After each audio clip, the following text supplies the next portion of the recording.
Bismillahirrahmanirrahim. Assalamualaikum warahmatullahi wabarakatuh. Kullu amrin dzibalin, semua amal yang baik, walam yubda bihamdillah, kalau tidak dimulai dengan alhamdulillah fahuwa aqta, maka amal itu putus, tidak bisa dibawa sebagai bekal menghadap Allah. Maka saya awali dengan alhamdulillahi rabbil alamin. Setiap majlis kalau tidak disebut namanya, maka majlis itu menjadi antanajifah, majlis bangkai, busuk dan berbau. Maka saya sebut namanya Allahumma salli ala Sayyidina Muhammad wa ala ali Sayyidina Muhammad. Kami duduk satu meja. Bukan berarti saya minta meja Anda. Ada Pak JK, ada Prof. Komarudin Hidayat, kemudian saya. Saat itu kalaulah mereka ini mempertahankan egonya masing-masing, Pak JK mempertahankan bahwa saya sahibul bait, lalu kemudian beliau pakai bahasa Makassar. Saya cuma siapkan satu peluru, agak kareba, tak ada yang lain. Andailah Profesor Komarudin Hidayat waktu itu mempertahankan egonya, saya guru besar, saya rektor Universitas Indonesia Islam Internasional, lalu beliau pakai Jawa, maka saya hanya cuma berapa 2-3 peluru, pripun kapare apik, wis pirang dino ora teko kene. Tapi kemudian mereka berdua mengalah. Pak JK tidak bawa Makassar, Sulawesi, Prof juga tidak membawa Pulau Jawa. Mereka berdua pakai bahasa saya, bahasa Melayu, yang menjadi cikal bakal bahasa Indonesia. Akhirnya suasana pun menjadi cair, kami bisa bicara panjang lebar. Artinya apa? Kita bisa bersama lama kalau mengalah. Saya pun sebenarnya berdiri di sini dalam rangka mengalah juga. Karena kalau saya di dalam, yang di luar tidak akan komplain. Karena mereka segan dengan Pak JK. Tapi nanti di komen YouTube-nya. Oleh sebab itu maka Nabi SAW pun mengajarkan itu. Ketika Nabi dengan pasukannya yang begitu besar, dia tidak dalam keadaan lemah waktu itu. Dari kota Al-Madinah Al-Munawwarah, 500 km, naik kuda, 8 hari 8 malam sampai ke Makkah. Sebelum masuk ke Makkah ada satu tempat namanya Hudaibiyah. Peristiwa itu terjadi tahun ke-6 Hijrah. Ketika itu orang musyrik Makkah tidak memberi masuk. Muhammad dan rombongan jangan masuk, kecuali kalau mau tanda tangan perjanjian ini. Maka terjadilah perjanjian yang disebut dengan perjanjian Hudaibiyah. Di situ tertulis jelas Muhammad Rasulullah, Muhammad utusan Tuhan. Lalu kemudian apa kata Nabi? Ali, buang Rasulullah itu, tulis saja Muhammad anak Abdullah. Saat itu Nabi mengalah. Bukan berarti dia kalah, dia berkata aku bukan utusan Allah, dia tetap utusan Allah, tapi demi kedamaian. Maka ditulislah di situ Muhammad anak Abdullah. Toh pada akhirnya dia juga diakui semesta alam sebagai Muhammad Rasulullah sallallahu alaihi wasallam. Jadi Pak JK dalam sejarah yang saya paham, yang saya tahu, yang saya baca, yang saya dengar, memang dapat mendamaikan banyak hal. Konflik saudara-saudara kita di Sumatera, kemudian konflik di Sulawesi, bahkan terakhir bersama Dewan Masjid Indonesia di Istiqlal itu saya hanya ketemu dengan Pak Saf, wakil Dewan Masjid Indonesia. Saya tanya, Pak JK kemana Pak? Mendamaikan yang berkonflik di pulau sana.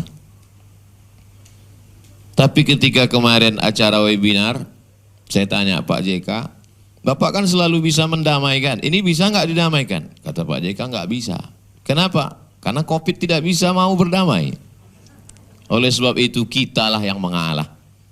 Makanya sebenarnya saudara-saudaraku, ini bukan kasta-kastaan yang di dalam mulia, enggak. Insya Allah semua yang di luar nih masuk surga. Begitu menyenangkan hati mereka Pak. Tapi ini adalah dalam rangka kita mengalah dengan COVID. Bukan berarti kita kalah sebelum vaksinnya ditemukan. Memang kedatangan COVID ini sudah hiruk pikuk. Tapi tadi kata Prof, nampaknya setelah 6 bulan berlalu, Maret, April, Mei, Juni, Juli, Agustus, Saya memang melockdownkan diri dari mulai Maret sampai hari ini. Inilah kunjungan saya yang pertama keluar dari Pulau Sumatera, naik pesawat. Tapi Bapak Ibu jangan khawatir, jangan takut, saya sudah lulus rapid test. Dulu sebelum ada COVID itu kalau ada orang pakai cadar dia menjadi pusat perhatian. Saya perhatikan itu di mana-mana, di acara tabligh akbar, di seminar, di kampus. Kalau dia pakai cadar, orang akan memandang ke sana. Sekarang sudah mulai beralih. Siapa yang tidak pakai cadar, malah itu yang diperhatikan. Beralih suasana. Dulu kita mengenali orang itu cukup dari paras, dari jauh sudah kenal. Sekarang mata kita mesti betul-betul tajam. Kita mesti bisa mengenali orang setengah wajah. Kalau tidak kita akan tersalah dan terkeliru. Dan itu pengalaman saya pribadi. Beberapa kali saya tidak disalami orang. Tidak ditegur orang. Setelah saya buka baru, Ustadz katanya. Alhamdulillah saya tidak terkena jebakan-jebakan Batman itu tadi. Beberapa tamu saya kenali dengan baik. Dulu kita punya acara, acara yang lama, mengenal wajah. Ditampilkan wajah, 1/4, setengah, 1/3. Masih ingat acaranya? Saya lupa, maka saya tanya. Dulu ada orang yang begitu hebat menyebut diri adik kuasa. Tapi begitu dia datang, semua luluh lantak. Yang adik kuasa menjadi tidak punya kuasa. Betapa korban-korban berjatuhan. Karena memang COVID ini tidak bisa lagi membedakan siapapun orangnya, status sosialnya, agamanya. Dari yang kaya raya, penguasa sampai rakyat jelata. Kalau dia tidak mengalah dengan cuci tangan. Dulu kita diajarkan setiap cuci tangan itu makan. Sekarang kadang beberapa kali cuci tangan tidak makan-makan. Oleh sebab itu memang kita memang betul-betul disadarkan. Ada efek negatif, ada efek positif. Tapi yang paling bisa bertahan dalam menghadapi ini adalah orang yang bisa beradaptasi. Atau kalau tidak tepat kata adaptasi, yang bisa menyesuaikan diri. Maka sebagai pedagang yang sebelumnya dia memasarkannya secara offline, sekarang sudah bisa melalui online. Saya kira Pak JK juga memberikan semangat kepada saya di awal-awal ketika kita ketemu dengan online. Kata beliau, Ustaz Abdul Somad kalau pengajian di masjid paling yang mendengar 1.000, 2.000, 5.000, 10.000. Atau di tanah lapang GLBK 100.000, tabligh akbar. Tapi kalau Ustadz share melalui YouTube, melalui online, itu yang nonton bisa jutaan, kata Pak JK. Saya anggap satu sisi itu motivasi buat saya. Tapi di sisi lain itu juga saya kira jadi bahan untuk saya men-share ke masyarakat. Ini kata Pak JK nih, jangan lupa subscribe, like, and share. Betapa kita bisa memanfaatkan sarana prasarana ini. Lagi-lagi kata kuncinya, keywordnya adalah bagaimana kita mengalah dengan keadaan. Bukan berarti kita kalah, mundur selangkah untuk bisa maju memperoleh kemenangan beberapa langkah. Mudah-mudahan negeri ini adalah negeri yang bisa dipersatukan menjadi negeri yang besar karena orang-orang berjiwa besar lagi-lagi mengalah. 1297. Angka 1297 begitu yang tertulis di batu nisan seorang laki-laki namanya Merah Selu. Dari nama itu bukan Arab, bukan Islam. Merah Selu. Suatu malam dia bermimpi. Dia lihat datang seorang berjubah bersorban, meludah ke mulutnya. Dan ketika terbangun dia bisa membaca Al-Quran. Dia tanya kepada tokoh agama di situ, siapakah orang yang kulihat bentuknya begini tadi malam? Kata ulama di situ berkata, itulah Muhammad sallallahu alaihi wasallam. Maka namanya berubah menjadi Al-Malikus Saleh. Al-Malik artinya raja, soleh orang yang soleh, raja yang soleh. Tapi karena sejarawan kita tidak terlalu memperhatikan tajwid, ditulislah di buku sejarah Malikul Saleh. Ya enggak apa-apalah. Toh kalau dia belajar nahwu sharaf, mantik balaghah, ma'ani bayan, insyaallah akan lurus. Al-Malikus Saleh. Meninggal 1297. Dia punya anak namanya Al-Malikus Zahir. Ditulis dalam buku sejarah kita Malikul Zahir. Seorang raja yang nyata punya kekuatan. Pada masa Malikus Zahir lah datang seorang explorer dari negeri yang sangat jauh. Negeri itu disebut dengan Maghrib, diambil dari kata huruf. Huruf artinya tenggelamnya matahari. Karena waktu itu mereka belum tahu ada negeri lagi di seberang sana yang disebut dengan Amerika. Kalau kita tegak di tepi laut Samudra Atlantik petang, di depan Mausoleum Makam Muhammad V, ayah dari Hasan II, yang sekarang cucunya Muhammad VI, cucunya sekarang menjadi Raja Muhammad VI, ayahnya Hasan II, kakeknya Muhammad V, dan nanti penggantinya Hasan III. Jadi namanya itu aja diganti-ganti. Kalau kita tegak di depan makam itu menghadap ke arah matahari tenggelam, memang kelihatan seperti matahari itu ditelan oleh Samudra Atlantik. Maka negeri itu disebut dengan Maghrib, negeri tenggelamnya matahari. Lalu kemudian datanglah seorang laki-laki dari negeri itu, dan kebiasaan dia sebelum dia berkeliling dunia, dia tawaf dulu di Makkah. Tawaf dulu berkeliling Ka'bah, setelah itu dia sa'i, lalu kemudian barulah dia melanjutkan perjalanan. Ditulisnya dalam 2 jilid buku berjudul Rihlah Ibni Battutah, Explorer, perjalanan seorang petualang muslim bernama Ibnu Battutah. Di buku itu dia ceritakan, aku sampai ke sebuah negeri. Negeri itu bernama Samudra. Samudra, orang kita menyebutnya Sumatera. Dan di situ aku bertemu dengan seorang raja. Mereka menggunakan kuda dan gajah. Ulama-ulama dihormati dan dimuliakan. Yang sedang dia ceritakan adalah kerajaan Islam di atas pucuk Pulau Sumatera. Dan disitulah dia lihat bagaimana hukum-hukum Islam dijalankan menurut syariat Islam. 1297. Lalu kemudian wali-wali Songo di Jawa, beliau sampai juga ke Pulau Jawa saat itu. Bagaimana bercerita Ibnu Battutah, ketika aku sampai di Pulau Jawa, aku bertemu dengan seorang raja yang tidak pakai baju. Lalu kemudian dia panggil seorang pengawalnya, budaknya, sahayanya. Dia beri pisau. Lalu kemudian dia suruh hambanya itu menusuk dirinya dengan pisau. Hai pembantuku, tusuk dirimu dengan pisau. Maka saat itu juga pembantunya itu menusuk dirinya dengan pisau dan mati di depan Ibnu Battutah. Lalu kemudian Ibnu Battutah ditanya oleh raja itu, adakah orang seperti ini di kampung halamanmu? Ibnu Battutah terdiam. Sesungguhnya raja itu sedang ingin berkata, aku berkuasa terhadap nyawa dia. Lalu kemudian tradisi itu menjadi hilang pada tahun abad ke-15. Datangnya para wali-wali Allah yang kita kenal dengan Wali Songo. Saya sampai ke makam Al-Malikus Saleh di Aceh, dan dibawa sahabat saya pula ke Surabaya. Ziarah kami ke makam-makam Wali Songo. Satu persatu kami datangi untuk ngalap barokah, untuk mengenal sejarah, untuk membangkitkan lagi semangat dakwah. 14 sekian Pulau Jawa diislamkan. Lalu kemudian ada seorang yang amat sangat hebat. Kalau Aceh tadi 12, Wali Songo 14, beralih kepada 16. 16 sekian itulah seorang Sultan Agung membuat sebuah tempat penetapan hukum. Pengadilan itu disebut dengan mahkamah yang di samping masjid.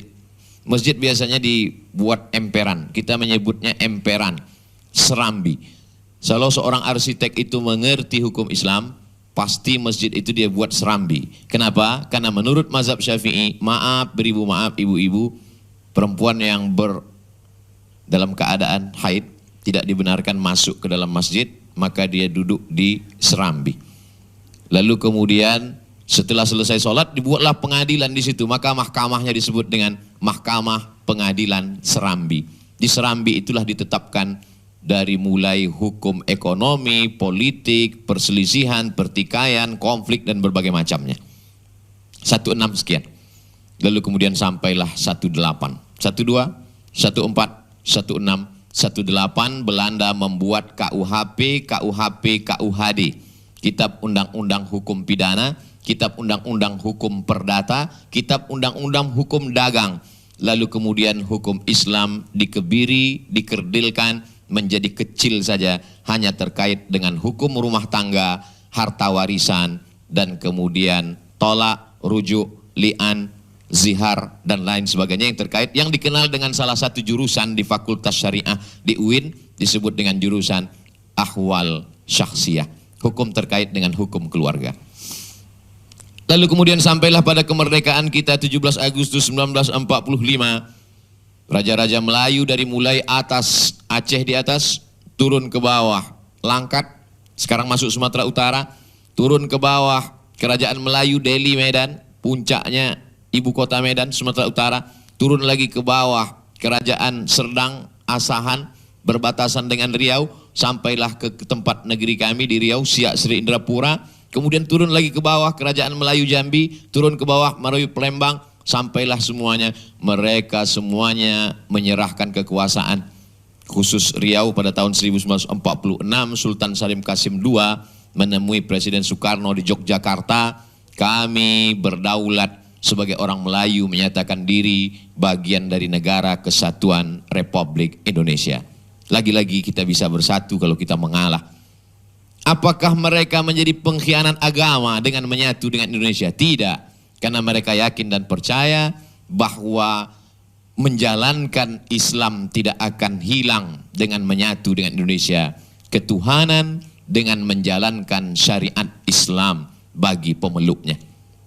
Tapi saat itu yang dihadapi bukan hanya musuh Belanda, Jepang, komunis.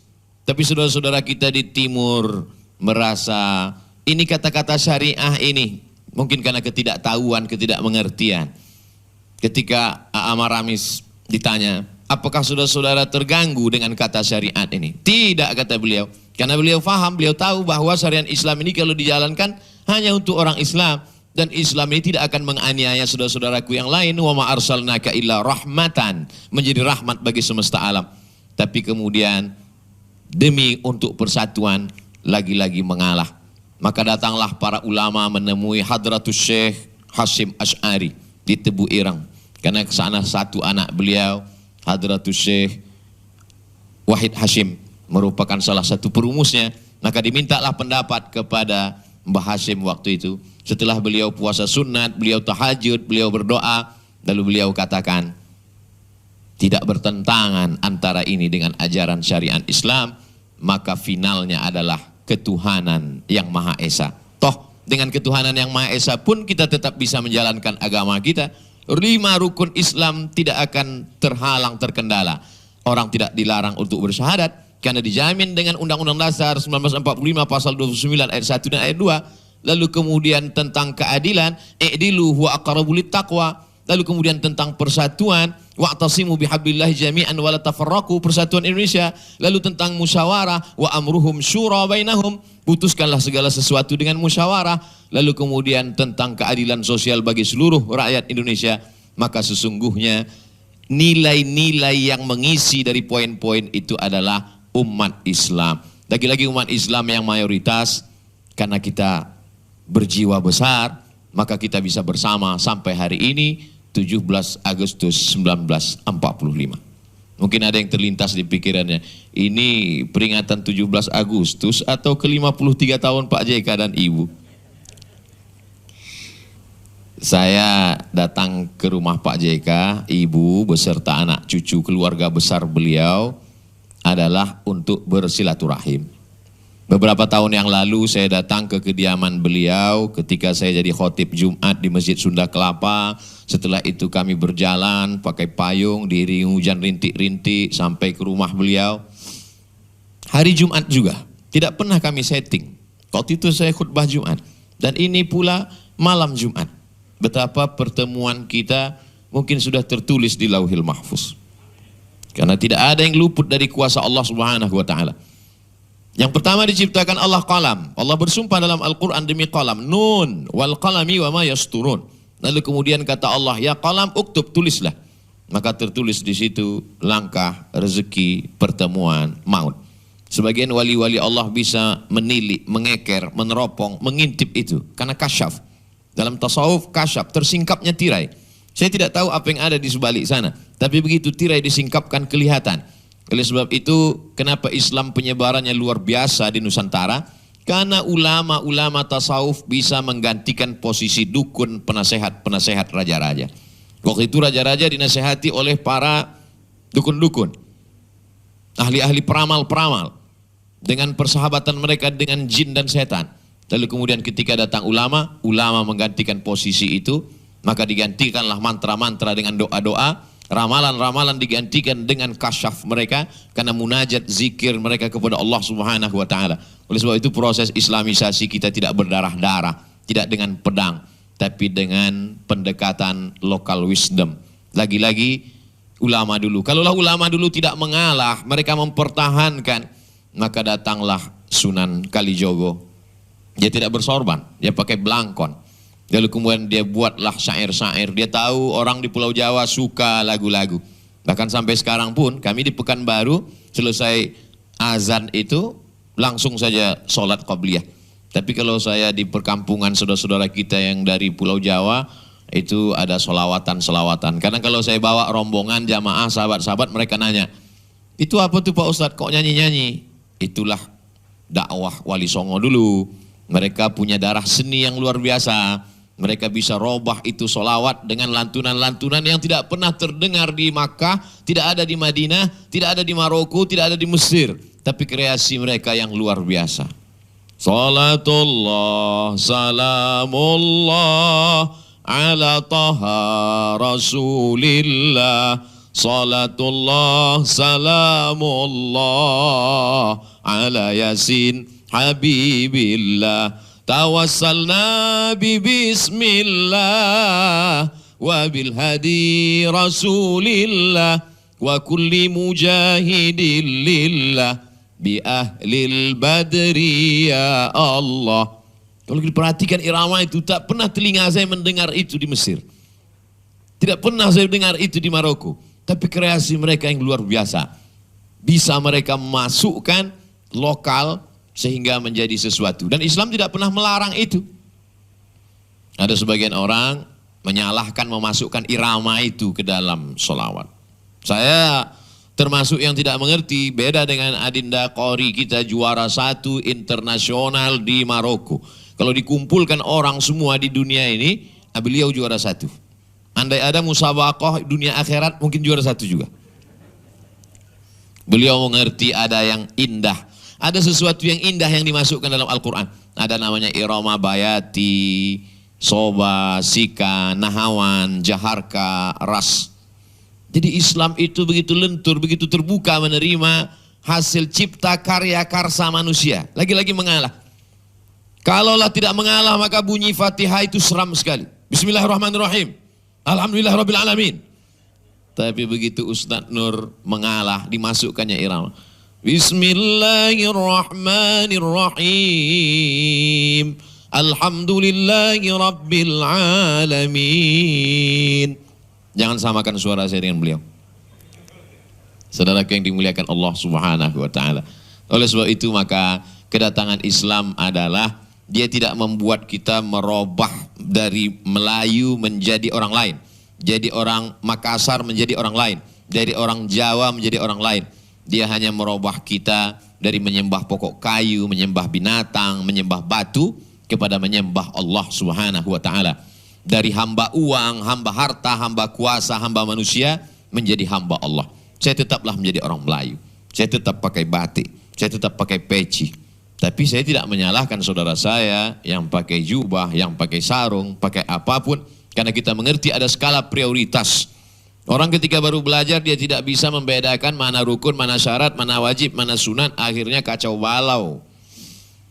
Ustaz Somad, ini saya sholat pakai masker, ini sah atau tidak sah? Karena saya belajar dari kecil kalau sujud itu kening sama hidung mesti menyentuh lantai.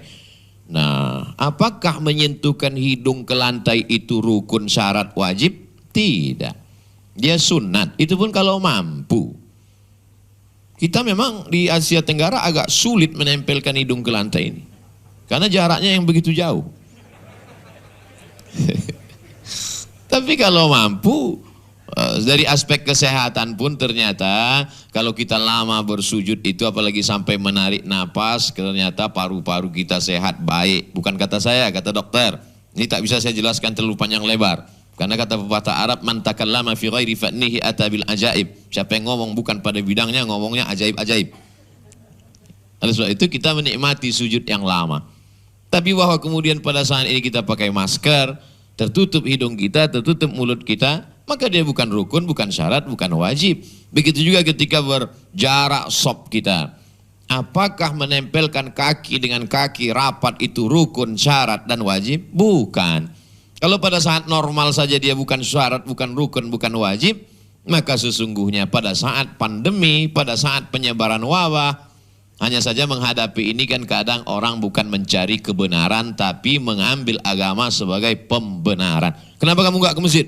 Sop mesti rapat Pak Ustadz. Sekarang di masjid-masjid itu tidak rapat, maka saya tak ke masjid. Padahal sebelum Covid pun memang nggak ke masjid.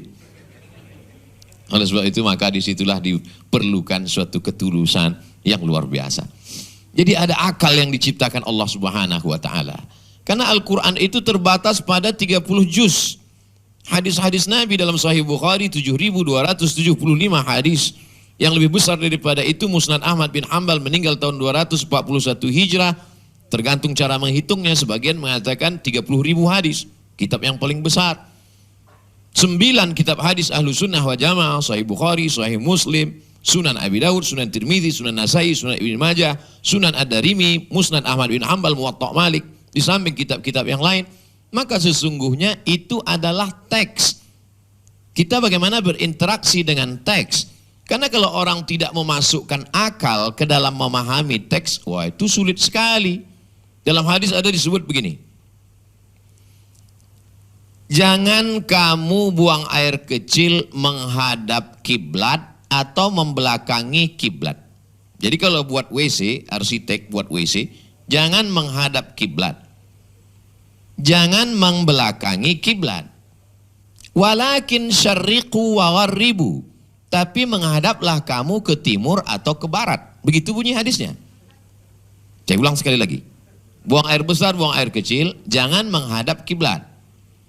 Jangan membelakangi kiblat. Walakin syarriqu wa gharribu. Tapi menghadaplah kamu ke timur dan ke barat. Menghadap ke timur. Menghadap ke barat. Hadis ini membingungkan. Orang yang tidak mengerti mengatakan ini hadis palsu. Itu cara cepat supaya jangan ditanya orang. Padahal hadis itu sahih.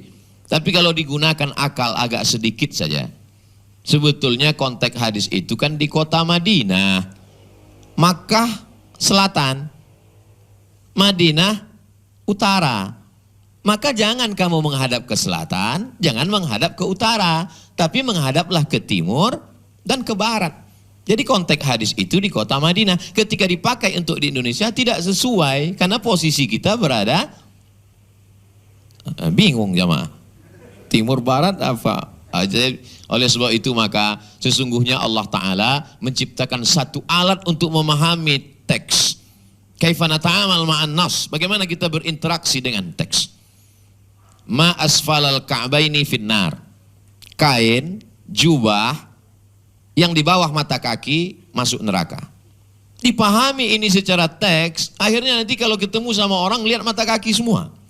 Dulu kalau ketemu sama orang lihat wajahnya, sekarang mau lihat wajah, wajah tertutup, lihat mata kaki.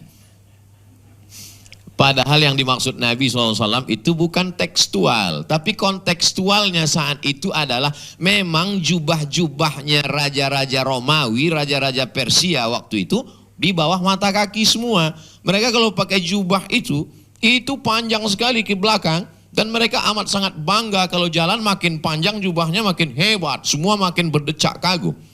Mereka ini senang sekali kalau kita lewat, semua sekeliling itu seperti melihat kucing. Hebat. Jadi sesungguhnya yang ingin dipesankan Nabi dalam teks itu adalah jangan sombong.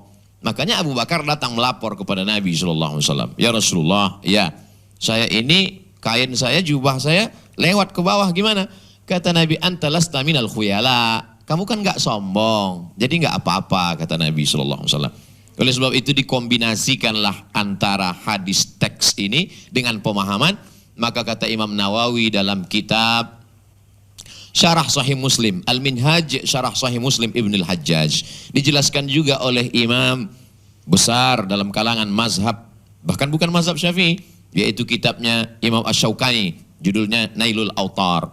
Juga disebutkan dalam kitab Subulus Salam, Syarah Bulughul Maram, ditulis oleh Imam As-San'ani.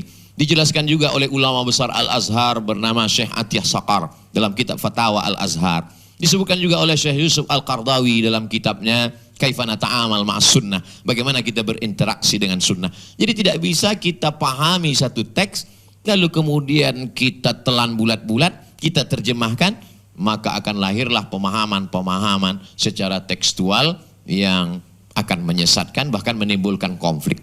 Padahal hari ini orang beragama itu kan ingin mencari ketenangan. Dia sudah sibuk dengan hiruk pikuk masalahnya di kantor. Lalu kemudian di jalan juga dia menghadapi macet yang luar biasa. Tapi alhamdulillah Pak JK, saya beberapa kali ceramah ke rumah Pak JK itu nggak ada macet sama sekali. Karena providernya double. Orang sudah punya masalah besar di kantor. Lalu kemudian di jalan juga dia punya masalah besar. Dia ingin ke masjid itu mencari ketenangan. Ternyata di masjid pun juga terjadi ikhtilaf. Dari mulai masuknya saja sudah ikhtilaf. Di mana letak ikhtilafnya? Dari bismillahnya aja udah ikhtilaf. Yang satu bismillahnya jahar. Bismillahirrahmanirrahim. Yang satu bismillahnya sir. Bismillahirrahmanirrahim. Terjadi konflik berkepanjangan di Indonesia. Nahdlatul Ulama jahar. Bismillahirrahmanirrahim. Muhammadiyah sir. Bismillahirrahmanirrahim. Bagaimana menyelesaikan ini Pak Ustadz? Saya pulang dari Maroko. Maroko pakai mazhab Maliki. Enggak baca bismillah sama sekali. Alhamdulillahirabbil alamin. Ternyata saya bukan menyelesaikan masalah, menambah kekacauan. Membuat mazhab 3. Lalu yang jalan solusi yang bagaimana menyelesaikan ini? Lagi-lagi mengalah. Saya secara pendidikan menjadi sekretaris Lembaga Bahsul Masail Provinsi Riau Nahdlatul Ulama 5 tahun. Tahun berikutnya karena kesibukan saya mengundurkan diri. Saya pakai mazhab Syafi'i, saya ketua masjid. Di masjid saya sampaikan ke imam, kalian pakai mazhab Syafi'i. Bismillahnya jahar. Bismillahirrahmanirrahim. Tapi saya ceramah di Masjid Muhammadiyah 4 tahun. Masjid Akramunas Universitas Riau 4 tahun. Dan tidak sekalipun saya mau jadi imam. Setiap saya diminta jadi imam, batu. Kenapa? Karena saya tidak mau, lagi-lagi saya mengalah. Banyak juga orang menduga, ini Ustaz Somad ini nggak mau jadi imam karena suaranya nggak bagus. Bagus, carilah di YouTube, banyak saya mau jadi imam. Mengalah. Bukan berarti salah, mengalah. Bukan berarti kita tidak punya pendirian. Karena masalah bismillah sir dan jahar adalah perbedaan furu', bukan dalam masalah usul dasar. Ada saatnya kita menjadi orang yang amat sangat tegas. Tapi ada saatnya pula kita menjadi orang yang amat sangat lentur. Saya termasuk pengagum Haji Abdul Malik Karim Amrullah. Bagaimana ketegaran beliau mempertahankan prinsip, tapi di saat yang sama juga beliau orang yang sangat lunak. Kita tahu ormas organisasi beliau Muhammadiyah. Dan ketika beliau menjadi imam besar di Masjid Al-Azhar, kebetulan waktu imamnya adalah Syekh Abdullah Syafi'i. Bermazhab Syafi'i, kiai besar orang Betawi di Jakarta. Dan ketika beliau tahu bahwa ada Kiai Abdullah Syafi'i yang akan datang hari itu bertamu, apa kata Buya Hamka? Buat azan hari ini 2 kali. Kenapa? Karena dia tahu orang mazhab Syafi'i menghormati, mundur, mengalah demi untuk persatuan. Dan ketika Buya Hamka bertamu ke tarekat Qadiriyah wan Naqsabandiyah, Abah Anom di Suryalaya, dipasangkanlah khirqah. Khirqah adalah pakaian dalam tarekat tasawuf. Buya Hamka memakai khirqah. Lalu kemudian diberikan zikir-zikir talqin. Beliau memakai. Beliau menulis tafsir Al-Azhar. Tapi kajian yang beliau buka di Masjid Al-Azhar bukan kajian tafsir. Yang beliau buka adalah kajian tasawuf modern. Karena dalam fikih kita boleh berbeda. Dalam akidah mungkin ada hal-hal furu' yang kita berbeda. Tapi dalam masalah tasawuf, dalam masalah hati, dalam masalah ikhlas, dalam masalah ridha, dalam masalah tawakal, dalam masalah tazkiyatun nafs, di situ ada titik-titik pertemuan, ada titik-titik persamaan. Oleh sebab itu, maka kita mengambil ini sebagai sebuah apa? Sebagai sebuah rumus, sebagai sebuah formula, sebagai sebuah model. Insya Allah. Yang sulit ini kan sebetulnya bukan menjinakkan buaya. Menjinakkan buaya ini senang. Yang sulit itu adalah menjinakkan pawang-pawang buaya. Kalau pawang-pawang ini sudah dijinakkan, yang lain itu. Di situ kelebihan Pak JK. Pak JK bisa menjinakkan pawang-pawang ini. Pawang-pawang itu sudah jinak, yang lain itu sudah bisa selesai masalah. Jadi tidak heran kalau Pak JK dan Ibu sampai malam ini saya ucapkan selamat ulang tahun yang ke-53 tahun. Pak JK masih 53 kata orang. 53 berdua dengan Ibu. Semoga berkah selalu sampai anak cucu beliau dijadikan Allah anak-anak yang soleh dan solehah. Selama perkenalan saya dengan beliau, yang saya fahami adalah yang baik-baik saja. Bahkan ada satu kasus besar yang menimpa saya, yang saya alami. Tapi beliau tidak pernah kontak saya, tidak pula ada staf beliau yang ngasih tahu ke saya, orang lain yang ngasih tahu. Itu selesai karena Pak JK itu Ustaz Somad. Dan saya tak pernah tanya. Mungkin beliau beramal, dia ingin ikhlaskan Allah Subhanahu wa taala. Pada titik keikhlasan itulah sebenarnya kita bertemu. Dalam sebuah undangan ceramah dari Kairo menuju India, maka Syekh Abdul Halim Mahmud bersorban, berjubah, berjenggot panjang, mursyid tarekat Syaziliyah, tapi gelar PhD Doctor of Filosofinya dari Sorbonne, Prancis. Beliau meneliti tentang Imam Al-Haris Al-Muhasibi. Dan dosen pembimbingnya adalah seorang orientalis. Tapi tidak merubah keyakinan imannya kepada Allah Subhanahu wa taala. Lalu kemudian ketika beliau diundang ceramah dari Kairo menuju India, di pesawat itu beliau menulis buku. Beliau nulis sampai di India jadi satu buku. Itulah buku berjudul Alhamdulillah Hazihi Hayati. Alhamdulillah Hazihi Hayati. Harap jangan kaitkan Hayati dengan Zainuddin. Alhamdulillah Hazihi Hayati, inilah kehidupanku. Autobiografi perjalanan Grand Syekh Al-Azhar Abdul Halim Mahmud. Saya baca buku itu, saya beli waktu di Kairo. Kata Syekh Abdul Halim Mahmud, ada 3 aliran dalam Islam yang tidak pernah bertemu. Pertama, aliran Nassiyun, kalangan tekstualis. Mereka hanya berpegang kepada teks. Ar-Rahman alal arsyistawa, Allah bersemayam di atas aras. Enggak boleh ditakwilkan. Allah di atas aras, memang betul-betul di atas aras. Sedangkan kalangan Imam Abul Hasan Al-Asy'ari, mereka mentakwil itu karena bagi mereka khawatir ini akan terjerumus ke dalam mujassimah, musyabbihah, tasbih, menyeramakan Allah, menyamakan, mempersamakan, menyerupakan Allah dengan makhluk, fisikalisasi Tuhan. Maka mereka mentakwilkannya. Mereka katakan artinya isti'la, Allah Maha Kuasa. Kata Syekh Abdul Halim Mahmud, ada 3 aliran. Yang pertama Nassiyun, tekstualis. Yang kedua Aqliyun, rasionalis. Tapi ada kalangan yang ketiga. Mereka tidak terlalu berpegang kepada teks, tidak pula terlalu berpegang kepada rasional akal. Mereka berpegang kepada irfaniyun. Mereka riyadhah, menahan makan, banyak puasa sunat, mereka berzikir tahajud, dan mereka menunggu ilham. Karena wahyu sudah terputus dengan putusnya kenabian Nabi Muhammad SAW. Habis. 3 aliran ini kata Syekh Abdul Halim Mahmud, ada Nassiyun tekstualis, ada Irfaniyun yang mengandalkan intuisi ilham, ada Aqliyun rasionalis. Inilah yang menjadi sengketa panjang sejak dari zaman awal sampai hari ini. Kita lihat dalam sejarah, ada Aqliyun rasionalis Wasil bin Atha, ada Nassiyun Ahmad bin Hambal, ada Aqliyun Al-Muhasibi, Irfaniyun tasawuf, batin, spiritual. 3 kelompok ini tidak pernah ketemu. Tapi kata Syekh Abdul Halim Mahmud, ada satu stasiun mempertemukan mereka. Mereka akan bertemu pada titik mukhlishina lahuddin. Orang kalau sama-sama ikhlas, maka insya Allah dia akan ketemu. Pak JK, entrepreneur, businessman, politik. Saya dibilang dakwah, kajian keislaman, prop dalam bidang filsafat. Tokoh-tokoh masyarakat yang hadir pada malam hari ini, ada yang tak dapat saya lihat wajahnya, ada yang dapat saya lihat wajahnya lupa namanya. Lagi-lagi mudah-mudahan mereka memaafkan saya karena tema kita mengalah. Artinya apa? Bahwa Allah Subhanahu wa taala membuat kita bertemu pada beberapa titik-titik stasiun. Maka ketika stasiun itu bertemu kita, Maka kata Allah Subhanahu wa taala, "Inna ibadi laisa laka 'alaihim sultan." Hambaku itu kau tak punya kuasa untuk menggoda mereka. Kenapa? Karena keikhlasan menjaga kita. Saya mulai tadi pukul 8, sekarang sudah pukul 8.45. 45 menit saya sudah menyampaikan kata-kata ini. Mengalir begitu saja.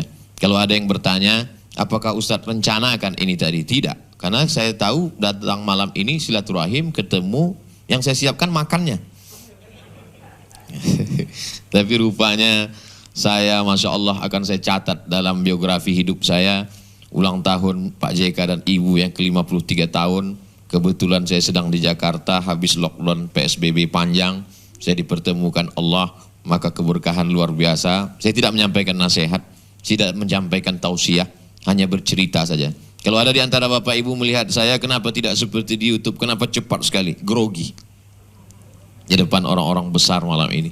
Mudah-mudahan pertemuan kita ini pertemuan yang mendatangkan rahmat dan barokah. La yabruku ahadukum kama yabrukul ibilu. Barokah, yabruku, turun. Kalau kita cari dalam akar bahasa Arab, barokah yabruku, turun. Dikatakan orang barokah. Apa sih barokah itu? La yabruku ahadukum kama yabrukul ibil. Janganlah kamu turun ke bawah seperti turunnya onta. Hadis tentang sujud. Lebih dulu turun lutut dulu atau tapak tangan dulu. Saya tak pernah mempermasalahkan mau turun lutut dulu silakan, mau turun tangan dulu silakan, asal jangan kening dulu. Karena hadisnya memang ikhtilaf antara riwayat Abu Hurairah dengan riwayat satu lagi. Sudah saya bahas tuntas panjang lebar dalam buku 99 tanya jawab sholat. Ustadz ujung-ujungnya jual buku juga. Buku itu bisa di-download gratis PDF. Yang ingin saya mau kutip adalah onta turun itu bahasa Arabnya barokah ya bruku, turun. Saya punya tanah, Prof punya tanah, Pak JK punya tanah, Ustadz Nur punya tanah. Kita punya tanah, petak-petakan dekat. Ustadz punya tanah, Prof punya tanah. Tanah yang paling luas tentu tanah Pak JK. Lalu kemudian datang onta. Onta ini tanpa dikendalikan, gak ada tuannya, dia berhenti di tanah saya. Kenapa di tanah Ustadz? Saya yang cerita. Onta ini berhenti di tanah saya. Ketika onta itu berhenti di tanah saya dapat daging onta, saya dapat kulit onta, saya dapat bulu onta, saya dapat susu onta, saya dapat onta. Apa maknanya? Begitulah barokah. Semua punya tanah, tapi tanahnya nggak berkah. Tanah saya, takut mereka jawab Pak JK. Itu maka disebut berkah. Itu artinya apa? Umur kita boleh sama. Berapa banyak orang yang seumur dengan Pak JK, tapi tidak berkah. Ada keberkahan, ada onta yang turun di situ. Akar katanya, akar kata. Makna lain dari barokah. Kalau kita melihat di gurun pasir, kering kerontang. Kadang kita lihat dari jauh sepertinya ada air. Setelah kita dekati ternyata tidak ada air, fata morgana. Tapi ada memang betul-betul ada air, kolam. Kolam itu disebut dengan birkah. Lagi-lagi 3 huruf. Barokah, birkah, barokah. Kalau sudah ada air di situ, semua yang musafir pasti akan mampir minum di sana. Dan kalau sudah ada air di situ, akan tumbuh lumut. Akan ada tanam-tanaman, akan ada ikan, akan ada serangga, akan ada makhluk Allah. Semua punya tanah, semua punya gurun pasir, tapi tidak semua punya barakah. Oleh sebab itu ketika ada anak orang lahir, yang kita mintakan untuk anak itu adalah barakah. Barakallahu laka fil mauhub. Ketika kita minta makan, doanya kepada Allah bukan minta kenyang, karena tidak semua kenyang itu barakah. Yang kita minta itu adalah barakah. Allahumma barik lana. Bacanya tadi, bukan sekarang. Dan untuk Pak JK Ibu juga yang kita doakan barakah. Barakallahu lakuma wa baraka alaikuma wa jama'a bainakuma fi khair. 53 tahun sudah ucapan itu diperdengarkan, sampailah malam ini. Semoga Allah senantiasa melimpahkan keberkahan kepada Bapak, Ibu, seluruh keluarga, hadirin hadirat yang berhadir malam ini maupun yang mengikuti program melalui streaming. Jangan lupa subscribe, like and share. Terima kasih, mohon maaf banyak tutur kata saya tidak tepat. Mungkin pilihan katanya menyinggung perasaan. Saya mohon maaf kepada Pak JK beserta Ibu dan seluruh keluarga hadirin hadirat. Apakah Bapak Ibu memaafkan saya? Dah selesai. Daripada saya cari di akhirat, belum tentu kita ketemu. Saya di VVIP. Doa. Berdoa kan boleh. Apalagi diaminkan oleh jamaah. Terima kasih. Mohon maaf. Wassalamualaikum warahmatullahi wabarakatuh.